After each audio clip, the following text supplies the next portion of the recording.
Hello everyone, welcome back. I'm the Lab Queen, and on this channel I share everything about sickle cell disease, what it is like living with it, how to manage it, and how we can create awareness together.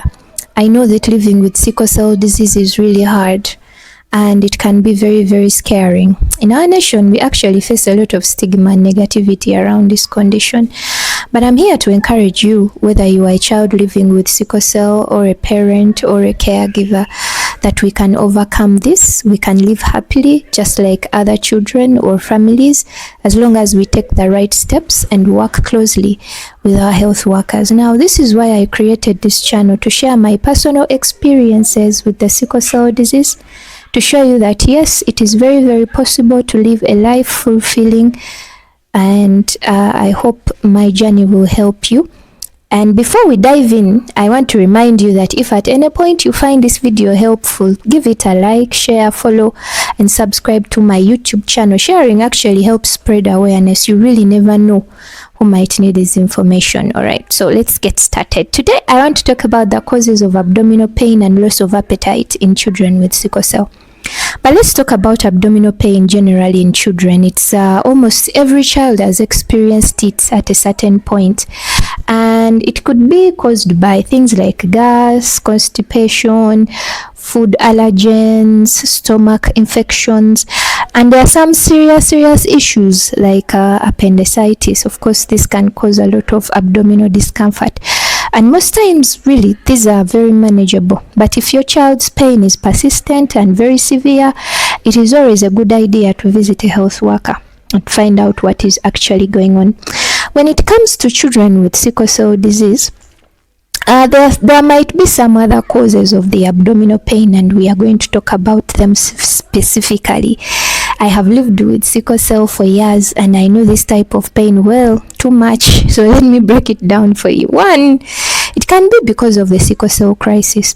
So when the sickle-shaped red blood cells block blood flow, it can cause severe sharp pain anywhere in the body, including the abdomen if it happens in the abdomen. This pain suddenly occurs and it can last for hours or even days. Number two is what we call splenic sequestration. Now, in some children, the spleen traps a large amount of blood, leading to sudden abdominal pain and swelling. This is a medical emergency, so do not hesitate to seek help immediately if you notice these swellings and this severe pain.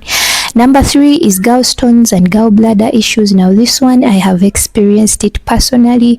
Just a few weeks ago, I had to have my gallbladder removed because of complications from gallstones. For a long time, I would get this sharp, unbearable pain in the upper abdomen area, especially after meals, and it was hard to figure out what was really going on. But eventually, my doctors found out that it was gallstones, and this is something common with sicklers, but it's because of how our bodies break down the cells. So if your child is showing signs like pain in the upper right abdomen, nausea, vomiting, it is important to speak to your doctor.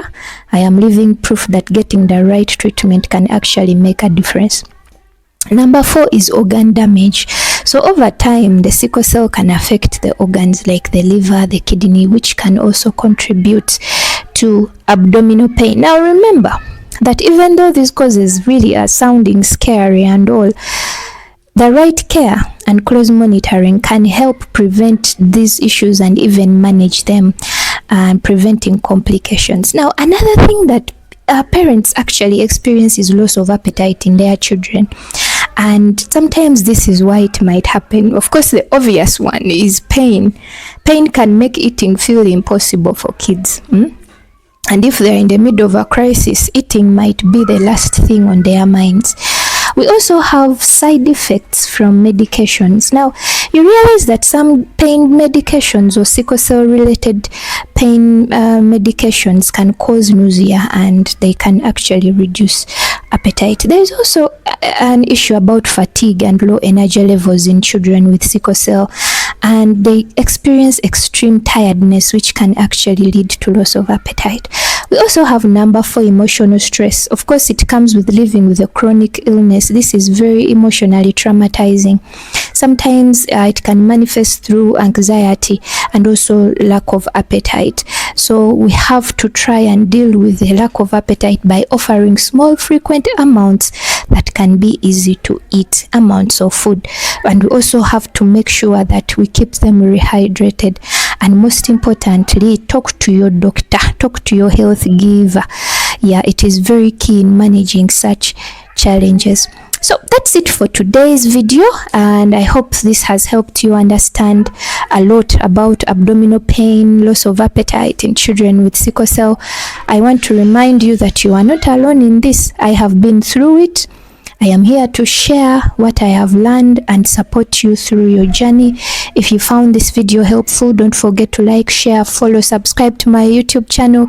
I love you very much. God bless you. If you want me to talk about any other thing, if you have a question, leave it in the comment section. I'll make sure to share it first as a personal experience, but also as part of research that I have done. Nice time. Bye-bye.